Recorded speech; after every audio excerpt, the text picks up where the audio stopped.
All right, good evening and welcome back to our Frank Talk tonight with Helen Zille. Mutobi in Bloemfontein, good evening to you. Good evening, JJ. Evening. Evening, JJ. Evening to you, can you hear us? Yes, I can hear you. Go for it. What's your question for Helen? I was saying I'm not convinced that Ms. Zille has confidence in Mr. Maimani's leadership. Why?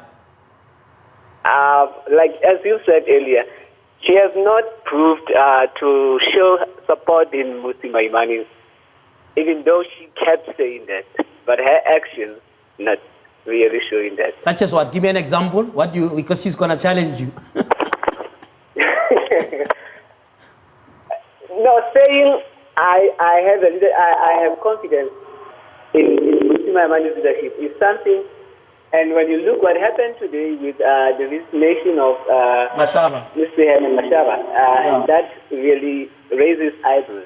It raises eyebrows. All right, Motobi, we're going to have to leave it there. Mr. Maimani holding Herman's hand and saying, "You are my hero," straight after Herman is laid into the DA as a racially polarized party that actually, which is a very serious allegation, right, that prioritizes white areas over black areas, and he says that he felt restrained to actually serve black areas. That must have icked you, Helen. I mean, if you look at the province, I mean, I know that the Human Rights Commission did say some things about how Khayelitsha was being ill-treated on sanitation and what, but everybody knew it was not a widespread thing, right? So Herman is raising this thing again.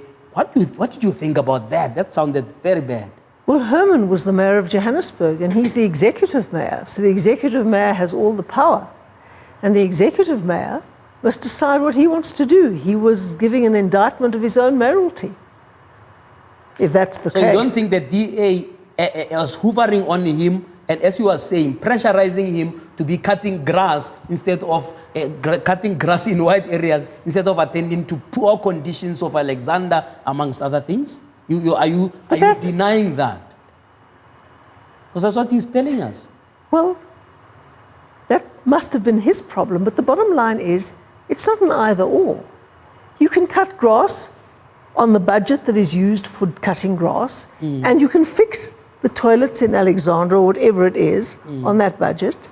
I came here tonight, and it was very difficult driving here from the other side of town, because out of every 5 traffic lights, only 1 out of 5 was working. And I was really embarrassed that this is because it is a DA government. This is a DA government here. Not Herman's government. How is that possible?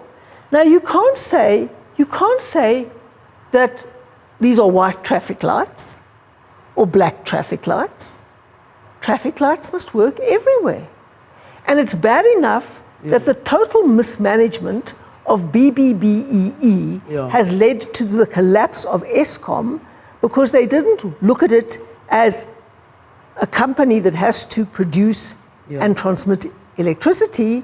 They saw it as a socio-political experiment, which has destroyed our capacity to generate sufficient electricity. So we are giving poor marks to the government of him, because he's still in charge until the end of November. Well, he gave himself poor marks.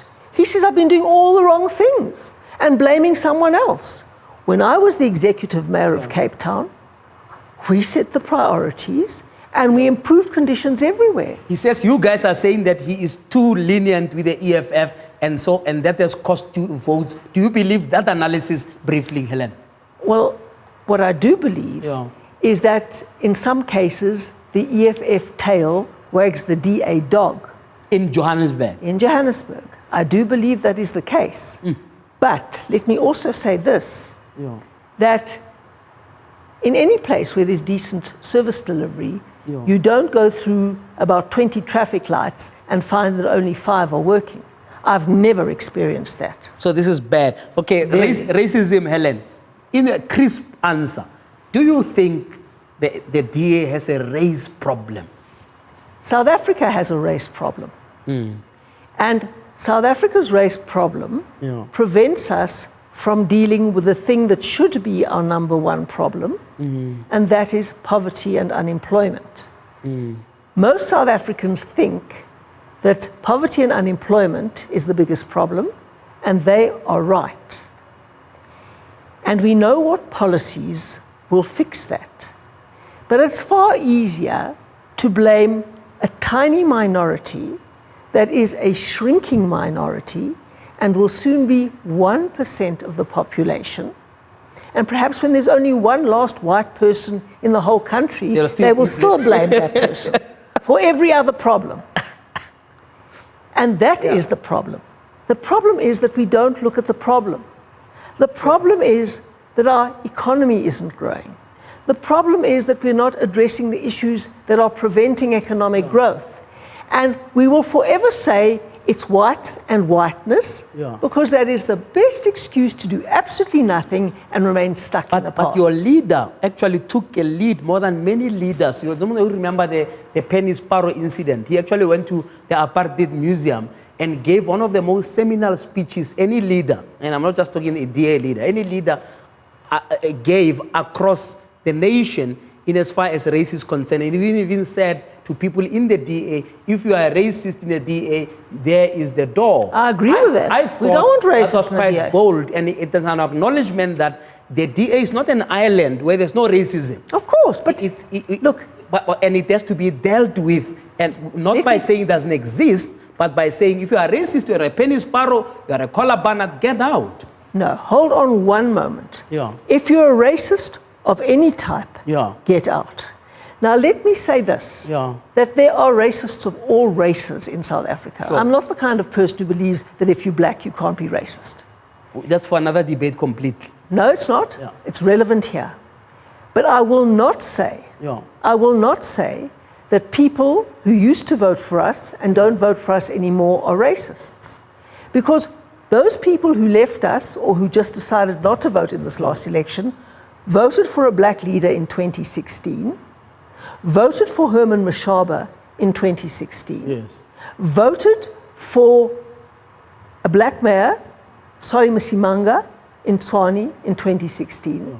People who are racist don't vote for black mayors and black leaders. That's true. So it's far too simplistic to say that people who've left us are racist.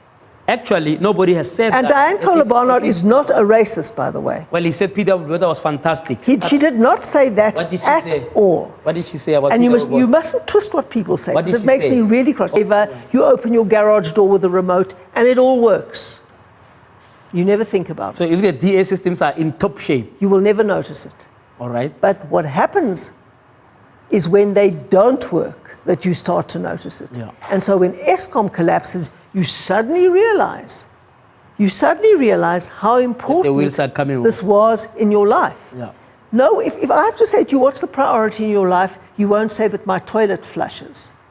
But wait till your toilet doesn't flush, and then it becomes a priority. Helen, I need 3 hours for you, but thank you so much for the conversation. I know we've run out of time, and there's more to talk to you about, but please do come back. I'll come back, JJ. Don't be a stranger to Newsroom Africa. But I love Newsroom Africa, and I love everybody on it, and Kathy and all of the people.